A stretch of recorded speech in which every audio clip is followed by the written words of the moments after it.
എല്ലാവർക്കും നമസ്കാരം. എൻ്റെ പേര് ആശ. ഞാൻ 2-3 ദിവസമായിട്ട് പുതിയ കവിതകളൊക്കെ അപ്ലോഡ് ചെയ്യുന്നുണ്ട്. നിങ്ങൾ കാണുന്നുണ്ടെന്ന് വിചാരിക്കുന്നു.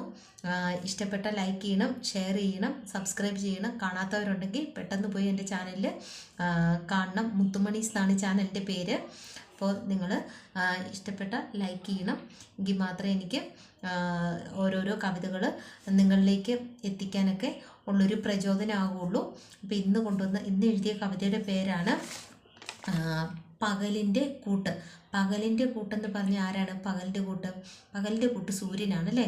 അപ്പം പകലുണ്ടാകുന്നത് തന്നെ സൂര്യൻ ഉദിക്കുമ്പോഴാണ്. അതുകൊണ്ടാണ് പകലിൻ്റെ കൂട്ട് സൂര്യനെന്ന് ഞാൻ പറഞ്ഞത്. പക്ഷേ ഞാനിവിടെ കവിത എഴുതിയിരിക്കുന്നത് മണ്ണിൽ പണിയെടുക്കുന്ന കർഷകർക്ക് വേണ്ടിയാണ്. ഇത് നമ്മൾ ഡെയിലി സംസാരിക്കുന്ന ആ ഒരു ശൈലിയിൽ തന്നെയാണ് ഞാൻ ഈ കവിത എഴുതിയിരിക്കുന്നത്. വലിയ കട്ടിക്കുള്ള വാക്കുകളോ ഒന്നുമില്ല. നമുക്ക് സിമ്പിളായിട്ട് മനസ്സിലാകുന്ന നമ്മൾ സംസാരിക്കുന്ന ആ ഒരു ചെറിയ വാക്കുകൾ കൂട്ടിച്ചേർത്തുള്ളൊരു കവിതയാണിത്.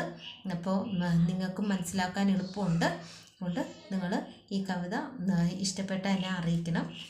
കവിത ചൊല്ലാം. പകലിൻ്റെ കൂട്ട്.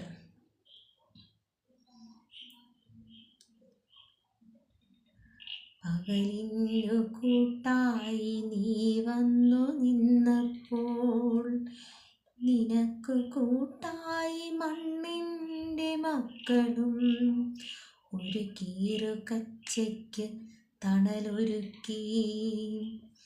കാവലായി ഓരോരോ പുൽമേടും മീതെ പൊന്തിപ്പറക്കുന്ന ചെറുശലഭവും തുമ്പിയും, തൊട്ടു തലോടുന്ന ഇളം മാരുതനും കൂടെയാടിത്തിമിർക്കും ചെറുപൂക്കളും, ചേറിലേക്കാഴുന്ന കാലുകൾ ഓരോന്നും മണ്ണിനെ തൊട്ടു തലോടുമ്പോൾ, വേണമിത്തിരി വറ്റും ഒരു കുഞ്ഞു കൂരയും രാവിൽ ക്ഷീണമകറ്റുവാനിത്തിരി. ഇത്രേ ഉള്ളൂ കവിത. വെരി സിമ്പിളായിട്ടുള്ള കവിതയാണ്. നിങ്ങൾക്ക് ഇഷ്ടപ്പെട്ടാൽ ലൈക്ക് ചെയ്യണം, എന്നെ സപ്പോർട്ട് ചെയ്യുമെന്ന് വിചാരിക്കുന്നു. എല്ലാവർക്കും നന്ദി. അടുത്ത ദിവസം പുതിയ കവിതയായിട്ട് ഞാൻ വരുന്നതായിരിക്കും.